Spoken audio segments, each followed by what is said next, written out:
Okay, so my name is Random Guy Reviews. I make low effort, poorly edited reviews of books, movies, TV shows, and any other types of media that I consume. In this video, I'm going to talk about the infamous Matrix sequels after watching them both for the first time. And I only did it because the trailer for the fourth movie, Resurrections, came out, and I didn't want to miss out on the hype and the discourse. Obviously. Anyway, if you enjoy the content and would like to see more, please leave a like and subscribe and maybe comment about what you personally thought about the movies. So, yeah, let's get started with some context. The first Matrix movie was one of the first movies that I had ever seen. I don't remember exactly when I first saw it, but I was like 4 or 5 or something like that. And I remember that it looked really cool, obviously. And then I saw it again when I was like 13 or 14, but never bothered to check out the second or third one. At least that's what I thought before watching the sequels yesterday. So while I did remember a lot of the original Matrix, I didn't remember much of the fine detail of the plot, only the, big picture stuff. So before watching the sequels, I read the summary of the first one and I went to the second one completely blind. And as I was watching the second one, there were scenes that I remembered that I thought were from the first one. And it's not just one particular scene, and there were some, and there were enough to make me realize that I had already seen the second one at some point. So yeah, I'm not really sure why I told you all of that. I guess it just goes to show that my memory is really bad, which isn't really all that relevant for this review, but yeah, I thought I would mention that just so you know my relationship with these movies are. And no, I had never seen the third one before because I didn't remember anything from it. Everything there was very, very new.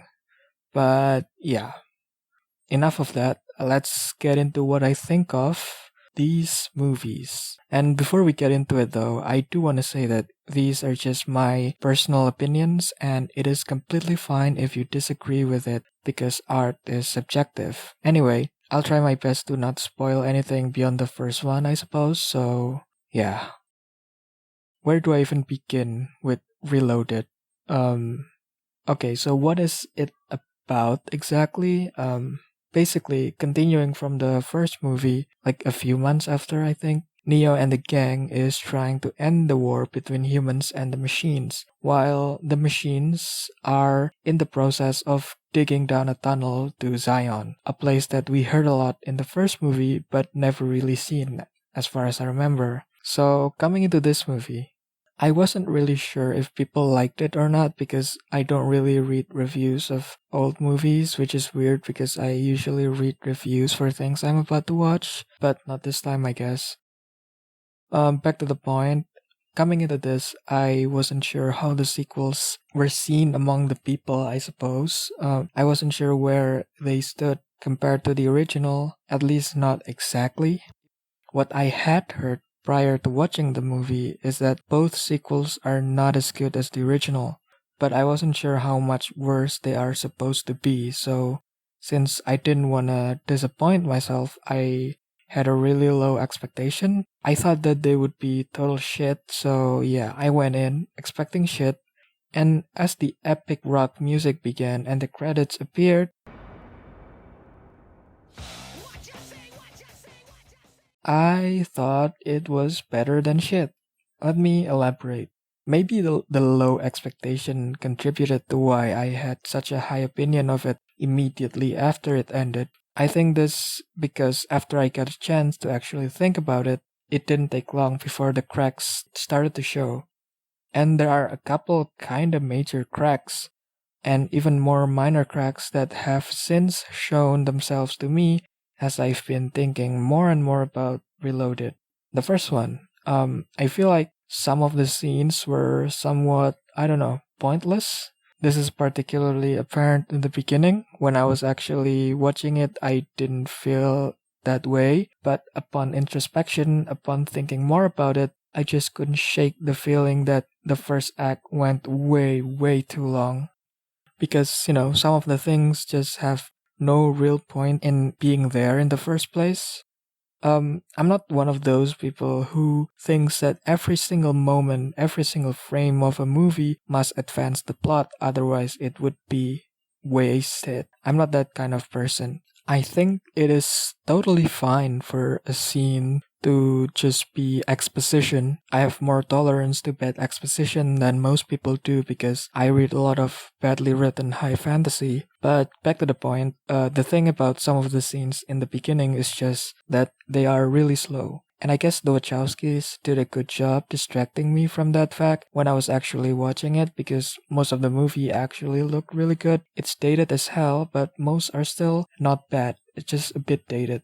And yeah, this good visual, I guess, distracted me from the fact that these scenes are slow and pointless to the point that when I was thinking about it, it feels like a lot of it shouldn't have been in the movie at all, or at least should have been changed in a way that would make it more engaging and more, less boring, I guess. Which brings me to one of the other cracks, which is that while some of the fight scenes are great, some are less great, let's just say. There is one in particular that I know is very often talked about as an example of bad CGI, and I have to agree, I guess. If you've seen the movie, you know exactly what I'm talking about. There's another thing, which is that even when the fight looks cool, which is most of the time to be fair, it also feels kind of useless, but for different reasons than the previous useless scenes. I feel like the fight scenes seem useless because there is no real tension for the most part. And I guess this is only true when Neo is involved, and not all fight scenes were about Neo, so it is not that big of a deal, I suppose. Basically, whenever Neo is involved, it's obvious who's gonna win, and the only time when it's not is if Agent Smith pops up. And yeah, there's another thing, Agent Smith. I don't know if his inclusion here is a good idea. I feel like he was. I don't know. I just didn't like how he was used in this movie. I feel like if he had just, come in the third movie or at the end of the second movie, it would have been a lot better instead of using him as like the main villain in this movie. Because there's another villain who I feel like should have been the main villain instead, considering how much time he got. But instead, Agent Smith is here, and yeah, Hugo Weaving was really good. He hams it up a lot, and it's really fun to watch. But I'm not sure if it's good for the storytelling of the movie, if that even makes sense. But yeah, anyway, I do wish the other character, which is Merovingian, or however you pronounce it, is a bit more of a main villain here, considering the role that he also has in Revolutions. And it could have brought more interesting elements to the story instead of, wasted fight scenes and wasted first act that went really nowhere for half an hour or something like that. So yeah, despite all of these narrative missteps, believe it or not, I did like it. One thing that I really enjoy is its ambition. This is not a movie that is very subtle about its philosophy. It spent a lot of time discussing philosophical topics, which is a natural extension of the first movie's tendency to be philosophical. The difference here is that the philosophical stuff in the first movie is weaved very well into the narrative. It doesn't feel that way in Reloaded. You get plot and then the plot stops for 5 minutes. We talk about philosophy and then the plot continues and so on and so forth. In the first movie, it feels natural. The philosophical stuff enriches the plot and the characters instead of distracting us from them, like in Reloaded and to a lesser extent in Revolutions. That's why the pacing problem that I mentioned earlier also has something to do with the tendency to discuss philosophical stuff in a, let's just say, extensive manner, which I think is fine on its own. I enjoyed the actual discussion itself, but within the context of the movie, it just didn't really work. It's very interesting, but when you're watching a movie like that, it's not very engaging to listen to people discuss about philosophy. That is, the connection to the plot is not very tangible, I suppose. You need to think about it to see how the plot connects to it, and that's probably why I think it's a bit weird. So yes, I do like all of the disparate ideas that are thrown into Reloaded. What I don't like is just the execution of it, and I wish that it had been done in a more engaging manner, I guess. Speaking of execution, though, the execution of the fight scenes were really good, except with the exception I mentioned earlier. Yes, they are silly and over the top, and some of them have no tension, but that's kind of why I like them. They don't shy away from being ridiculous, which is a quality I almost always admire in fiction. And also, yes, earlier I said that Neo's fight scenes were basically without tension or stakes, but I do have to admit they look fucking cool. And also, like I said, not all the fight scenes are about Neo. A lot of them are fight scenes of Trinity and Morpheus, which look really cool and also full of tension. And for the characters, I don't really mind them. Neo was never my favorite protagonist in the original or anything. And I think in this movie, he could use some more internal conflicts, especially with some of the things that got set up at the beginning but never really got paid off. But that's just a minor problem.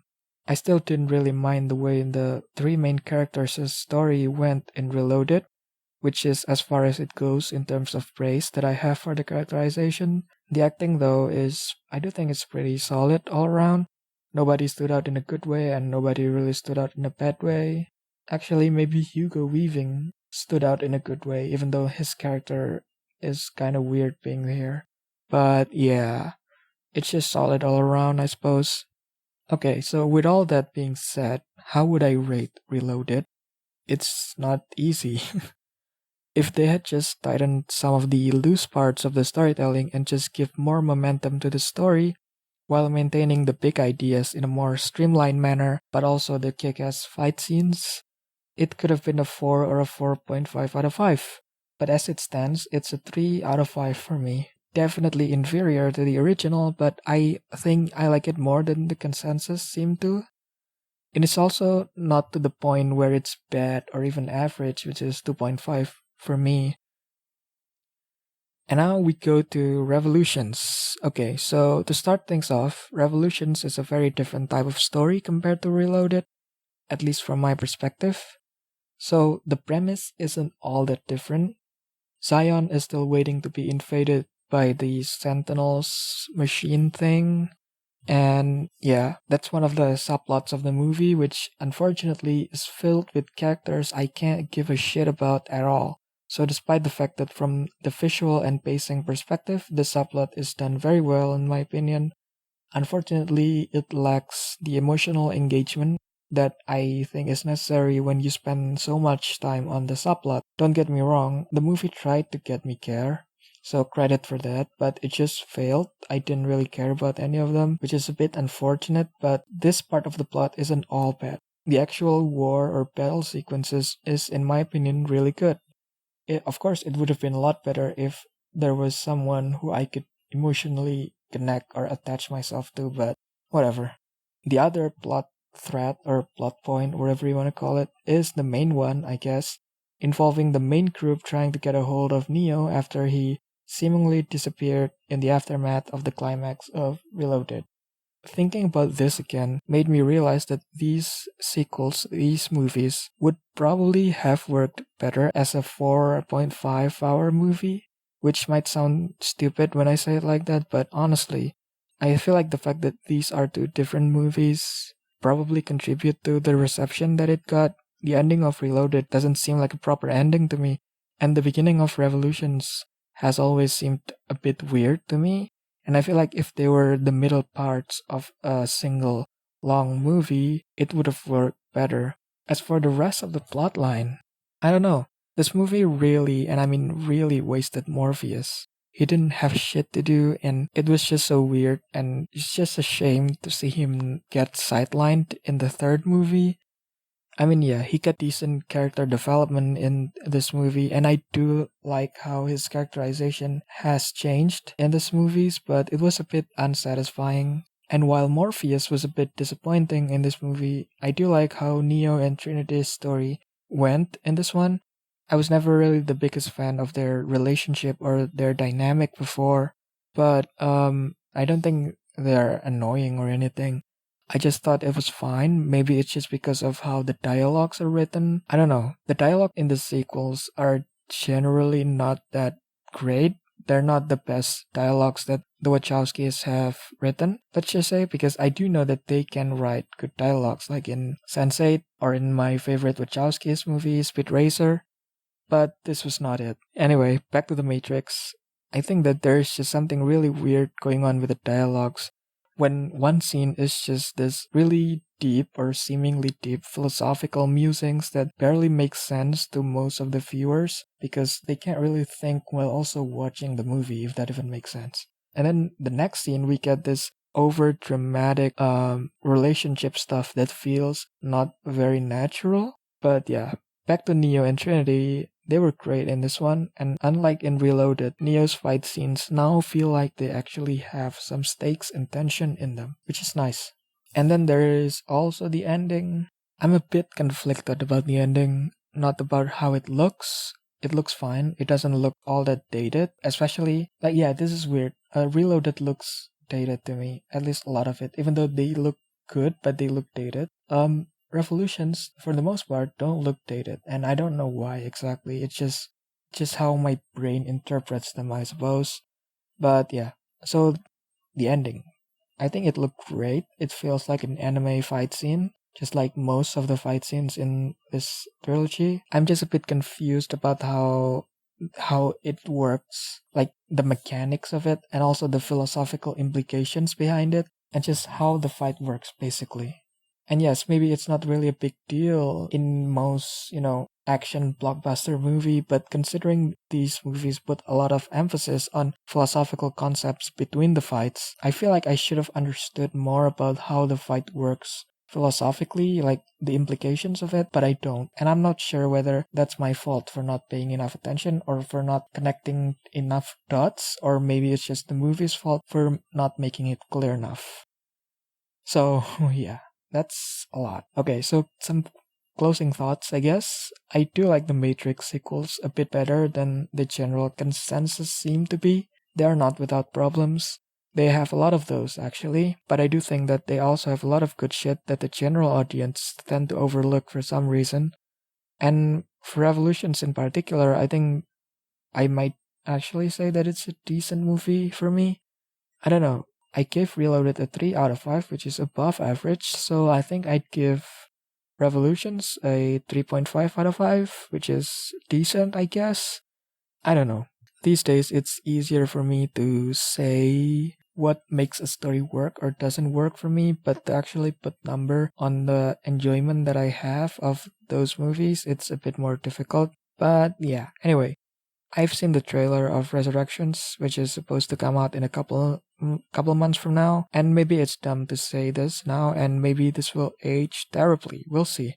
But I do think there's a good chance that it will be good, or at least well received by the general audience. And despite the fact that yes, there's only one Wachowski involved here, but the other two people involved in the writing of the script are pretty good, I think. One is David Mitchell, who is a writer whose work I love, and who also worked with the Wachowskis in Sense8. And the other is Alexander Harmon, I think, a writer who also worked with the Wachowskis on Sense8. And based on how I like Sense8 and based on how I like Mitchell's books, and also combined with how interesting and meta the trailer looked, I think that this movie might bring the series to very interesting places that will be interesting to the general audience and for me. So yeah, that might have been the longest thing on this channel thus far, and if you somehow stuck around this long, thank you for watching.